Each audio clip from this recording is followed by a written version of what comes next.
as we have been saying that today was the day of the economic survey, which was tabled by Finance Minister Nirmala Sitharaman in Parliament. We have spoken to the Chief Economic Advisor of the Government of India, Anant Nageshwaran. He has given us a sense of why he thinks that India's growth outlook is positive, but has to be cautiously optimistic at the same time. Let's look at the first big numbers. Government's handling of the economy. NDA government's handling of the economy, 49% say it's good. As far as 29% are concerned, they say it's poor. So roughly, there is a high satisfactory rate as far as Prime Minister Modi's decision with regards to economic stability is concerned. We have seen the mother of all deals being inked just 2 days ago with the European Union. Who managed Indian economy better? Narendra Modi stands at 54%. Just look at the next set of data, which is now on your television screens. And as far as Dr. Manmohan Singh, former Prime Minister, is concerned, that stands at 36%. But if you look at the transition from August 2025 to now, there is an increase of almost 9% for Prime Minister Narendra Modi. So in terms of global turbulence, there seems to be a huge thumbs up for Prime Minister Modi that he perhaps read the White House correctly and started looking at new opportunities, new pacts vis-a-vis UK and even European Union deal. Remember, it has been in the making for good 18 years, Rajdeep. That's right. And if you look at this in a sense is one of the reasons why Prime Minister Modi's numbers are holding, because it is, as was famously said, the economy is stupid. It's when you get the economy wrong that your numbers start falling. If the only time I've seen Mr. Modi's numbers fall in our mood of the nation over the last decade, for example, is during COVID. There was a period, particularly in COVID too, where there were concerns. So it is real livelihood issues that affect people. That was a concern over the economy at the time. But even in these difficult times, there is a general feeling that the government has done a reasonable job. It's not excellent, but it certainly is well above average. Raj Chengappa, would I be right in saying that in a sense is one of the big takeaways that we are getting from this mood of the nation? Economic status has improved. 35% are saying improved, same are saying 30%, deteriorated 32%, more divided there. But overall handling of the economy, there's a general positive feeling. Yes, and it goes with the sense there's political stability, and he's brought economic stability as well, and growth. Let's not forget, India in the last GDP figures showed that we are the fastest growing economy across the world. And what he's done is, and that's why you see the numbers, in this year he's addressed all the big issues. If demand and consumption was an issue, he lowered the bar for paying income tax. He made it 12 lakhs and below was free. We saw the rationalization of the GST come in, where definitely if we see in the months ahead, that will start benefiting with lower prices and therefore put more money in people's hands to consume and therefore create demand. Then he bit the bullet on the labor courts, one of the most difficult legislations. Many could have argued whether this is perfect or not, but the fact is it's out there to be debated and implemented. And as Maria earlier said, the fact that he diversified India's trade interests, signing the mother of all deals, earlier negotiating with the other countries, this is the 9th deal he's signed in the last 5 years, showing that he's open to expansion. And this reform express that he talks about has been fully evident ever since the last year that we've seen, where after the win of Maharashtra and Haryana that the BJP and its allies did, and Bihar, that has given him the impetus. And I think what these results are showing, both in terms of numbers, politically, that the BJP will now get a full majority if elections are being held and the NDA's numbers are very high.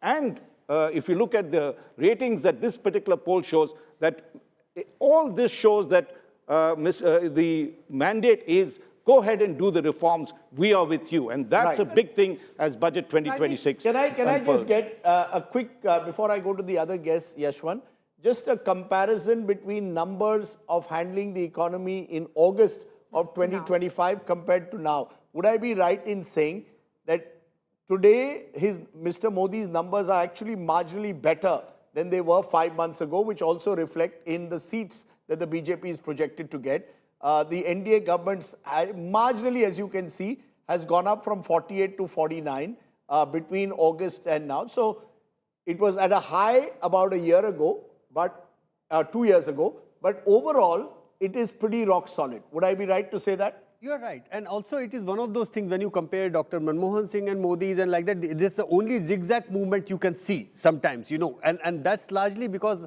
as we have observed, whenever there is a kind of economic distress, inflation going up, those numbers start coming down. Whenever that stress eases, those numbers start going up. Yes, at the bottom line is that it's the economy which works largely in favor, which is sometimes supported by But election. broadly, the numbers are rock solid. If you look at absolutely between 54 to 49%, when you're good, even in tough times, You see, then that's a people- thumbs up. and Siddharth Zarabi, you want to give your first reaction because you're the one who tackles the economy every day. Rajdeep, very clearly, if you look at that chart closely, not once in the data set that we are being shown does Modi ever dip below the economist who became prime minister. So take that as the first point. And what does this therefore tell us? That there might be dips episodic, but overall, it clearly seems that people believe that Prime Minister Modi's handling of the economy is net positive, but not rock solid very clearly. It dips, it varies as things swing. But nowhere in this data set do we see it going below the Manmohan line, Rajdeep. Yes, and a quick observation also on this, Rajdeep. From August 2025 to January 2026, we are looking at 9% increase for Prime Minister Narendra Modi. That's also because after August 2025 came the next generation GST reforms. Also, the labor codes came into force.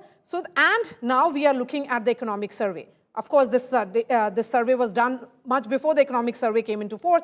The sense here is that the next generation GST reforms and also the labor code has given that positive bump for Prime Minister Modi because he also announced it as the year of reforms. Series of decisions which were taken, from direct to indirect taxes. Sure, but you see, at the end of the day, it's about perception. The perception is that in difficult times, I think, Exactly. in difficult times, if you do not allow the economy to spiral into a bottomless pit, people reward you for the effort. And are you willing to give Salman Soz, you're an opposition leader, given what we've seen with the economic survey, where the chief economic advisor, who Maria has interviewed, we'll have that interview at 10 p.m., also admits that there are global headwinds, there are risks, but the macroeconomic headline numbers are relatively solid.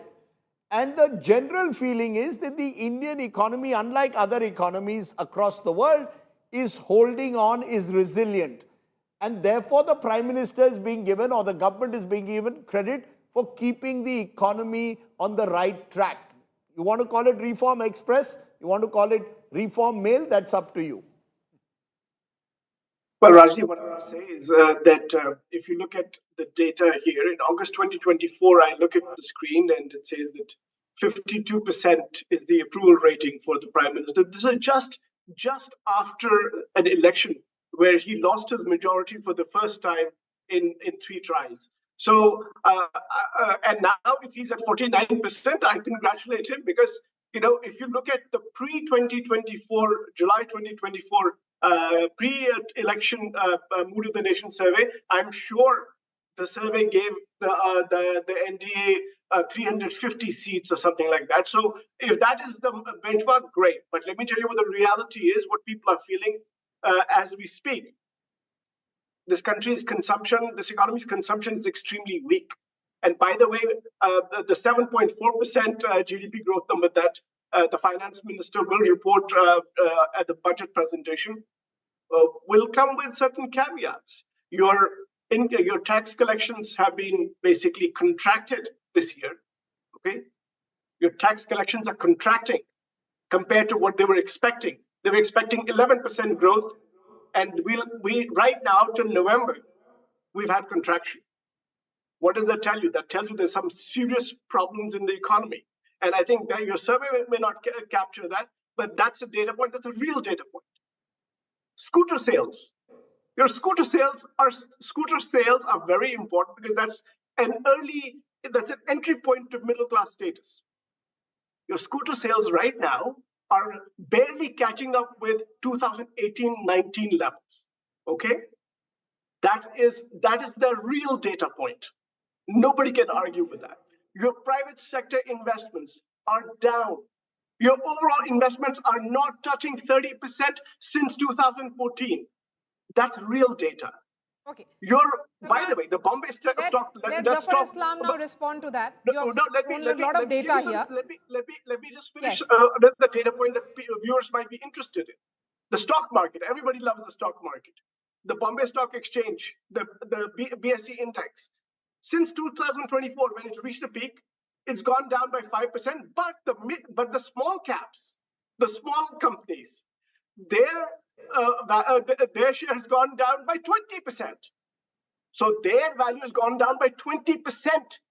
This economy does not work for small businesses and medium enterprises. This economy is based on a philosophy of trying to get some national champions working, and that is the wrong way to go. And no matter where you see, manufacturing as a share of the economy is at 12.5%, the lowest since the early 1960s. So please spare me these lectures on how amazing Mr. Modi is and Nirmala Sitharaman, etc. The real economy is in deep trouble. We've heard you uninterrupted, Salman. We've heard you throw those data points. You want to respond to those data points? We can give the numbers in the mood of the nation. For example, on consumption, very interestingly, 49% after the GST new rules came in, say things remain the same, Zafar Islam. But you want to respond to the points that are being made by Salman Soz, effectively suggesting this government does not work for the small and micro industries, it works for the bigger players.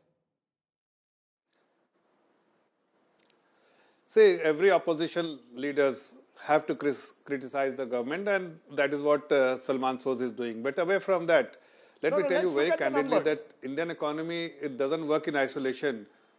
No, let me just, Rajdeep, allow me to respond. I'm saying please. Indian economy doesn't work in isolation. It is a part of a global integrated economy. There is a headwind, every economy will be impacted. But Indian economy relatively in much stable position compared to many other economies. And that itself is a big relief for everyone in India. Away from opposition parties, which they have to criticize. But let me tell you very important things. That inflation is low, macro stability is there, growth is picking up. Even the today's survey is suggesting that there is a growth momentum and economic activity is there.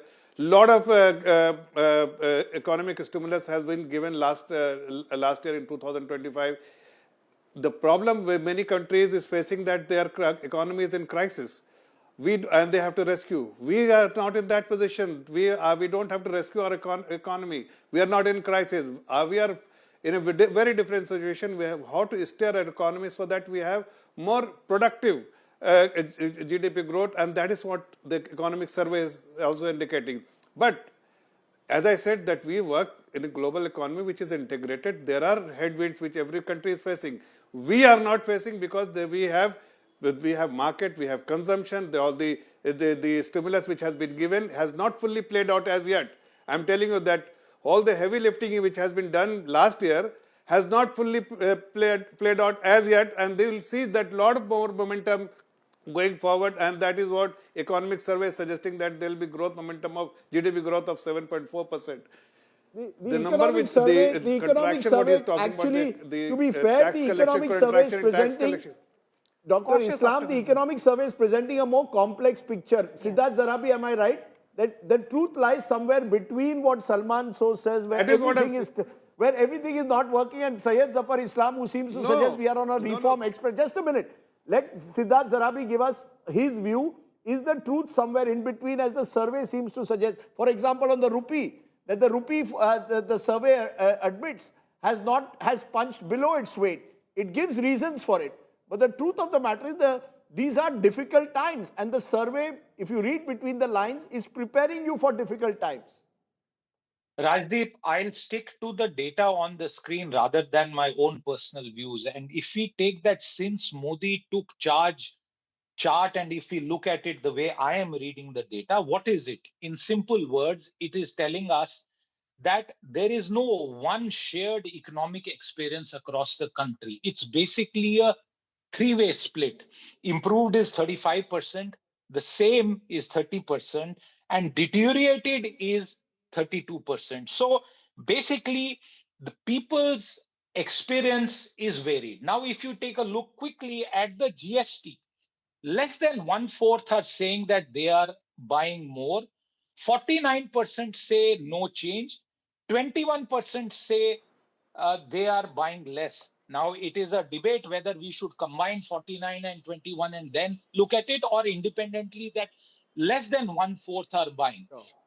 Net, therefore, in response to what you are saying, the economic survey, the longest survey so far that I have seen in my career, talks about a whole lot of things, but it is very clear if I go by the previous economic survey and what translated into government decisions as a consequence, what you are now looking forward to, and I hope certainly that becomes reality on Sunday, is a massive wave of deregulation, because this data also tells us that the government has limits on spending and the ability to create employment, and therefore deregulation will be the only way forward, Rajdeep.